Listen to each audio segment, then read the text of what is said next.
Hello everyone, welcome to my YouTube channel. आज हम discuss करेंगे एक निमोनिक ऐसे 570 गोइंग कंसर्न से। ये क्वेश्चन बहुत इंपॉर्टेंट है, वो एग्ज़ाम में काफ़ी बार पूछा गया है। जैसे कि आप देख रहे हैं, पहले नवंबर 8 और उसके बाद जाके मई 19 में इसका ऑपरेटिंग इंडिकेशंस आया था। और उसके बाद भी कभी इसका हमें what are the important indications करके पूछता है, कभी स्पेसिफिकली कि ऑपरेटिंग क्या है, फाइनेंशियल इंडिकेशन क्या है, वैसे पूछता है। तो कभी कभी हमें लगता है कि निमोनिक याद करना बहुत डिफ़िकल्ट है, या उसे क्या याद करें कि टाइम वेस्ट होता है, इससे लॉजिकल है। बट ये जो इलॉजिकल चीज़ है वही हमें एग्ज़ाम में आंसर याद दिलाती है। एटलीस्ट ये मेरे लिए तो हेल्पफुल हुआ है। आई होप ये आपको भी कुछ हेल्प करे। तो लेट्स स्टार्ट। क्वेश्चन है, while examining the going concern assumption of an entity what important indications should be evaluated and examined. जब हम गोइंग कंसर्न अजम्पशन मतलब एक गोइंग कंसर्न चेक करते हैं किसी एंटिटी का, तो फिर हम क्या इंडिकेशन है जिससे हमें पता चलेगा कि ये एंटिटी लॉन्ग टर्म मतलब गोइंग कंसर्न चलने वाला है, that is for the infinite period के लिए चलने वाला है, या हमें कुछ उस पर कुछ इंडिकेशंस दिखा रहे हैं जैसे कि हमें लगे कि नहीं यार ये तो कभी भी बंद हो सकता है, ये एंटिटी सिक्योरेट है बोल के। तो इसका ये आंसर आप देख रहे हैं, indications to be considered while evaluating going concern assumption. ऐसे 570 से स्टार्ट करके ये आंसर स्टार्ट हुआ है। उसके बाद हम देखते हैं फाइनेंशियल इंडिकेशन और ऑपरेटिंग इंडिकेशन और अदर इंडिकेशन। तो इसी का भी मैंने जो निमोनिक बनाया मैं आपको दिखाती हूँ। Let's start. Financial indications. तो पहला जो है फाइनेंशियल इंडिकेशन, उसका मैंने बनाया है टिफ़िन और कैंस। आप टिफ़िन से खाना खा लेते हैं, फिर हम can say cold drink P लेते हैं, आप ऐसे याद रख लेना, ठीक है। हाँ, मुझे पता है टिफ़िन का स्पेलिंग TIFF होता है, बट ठीक है, हमारा टिफ़िन का स्पेलिंग TIFIIN है, टिफ़िन और कैंस।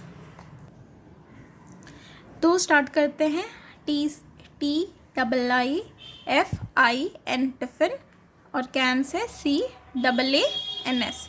तो टी से हम है trade payables. Indication of withdrawal of financial support by trade payables. फिर आई से है inability to pay trade payables on due date. दूसरा आई से है inability to comply with terms of loan agreements. और एक आई से है inability to obtain financing for essential new product development और एसेंशियल इन्वेस्टमेंट यहाँ पर आप आई याद रख सकते हैं, फिर इनएबिलिटी से अगर आपको ऐसे याद रखना है। एफ से है fix term borrowings approaching maturity without realistic prospects of renewal और रीपेमेंट, ये आपका। फिर और एक है एन से है नेट लाइबिलिटी और नेट करेंट लाइबिलिटी पोजीशन।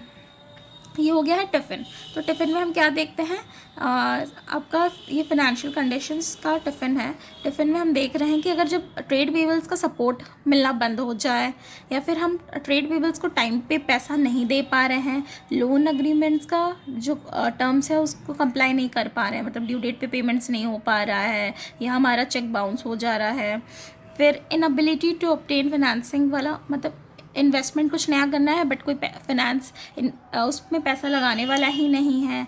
और फिक्स टर्म बोरोइंग्स जिसका मैच्योरिटी टाइम तो आ गया है और हम उसे रीन्यू नहीं कर पा रहे हैं। फिर और एक है कि हमारा नेट लाइबिलिटी पोजीशन दिखा रहा है।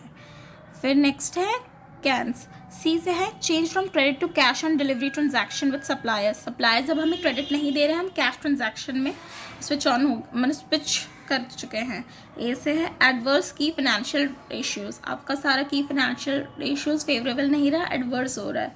ए से है एरियर्स और डिसकंटिन्यूएंस ऑफ डिविडेंड्स। नेक्स्ट है नेगेटिव ऑपरेटिंग कैश फ्लोज, ये बहुत इंपॉर्टेंट एक फाइनेंशियल इंडिकेशन है। और एस से है substantial operating losses. I hope आपको ये समझ में आ गया है। एन है एन से ये नेगेटिव और एस से सब्सटैंशियल। अब नेक्स्ट देखते हैं हम लोग ऑपरेटिंग इंडिकेशंस, जो कि है स्मेल। तो SME, और ये जो L है 3 है, L है, ठीक है। नॉर्मली डबल L होता है, तो याद रखिएगा 3 ठो L है। स्मेल एस से है शॉर्टेज ऑफ इंपॉर्टेंट सप्लाईज, आप कैसे भी याद रखते हैं शॉर्टेज या सप्लाईज। एम से है management intention to liquidate the entity और टू सीज ऑपरेशंस। ई से है emergence of a highly successful competitor. L से है लॉस ऑफ अ की मैनेजमेंट विदाउट रिप्लेसमेंट।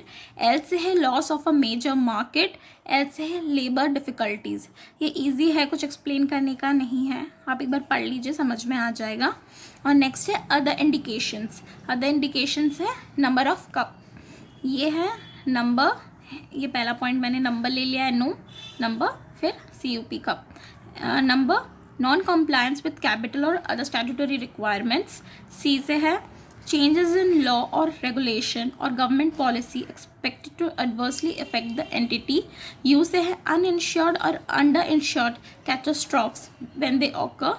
P से है pending legal or regulatory proceedings against the entity if successful result in claims that entity is unlikely to be able to satisfy.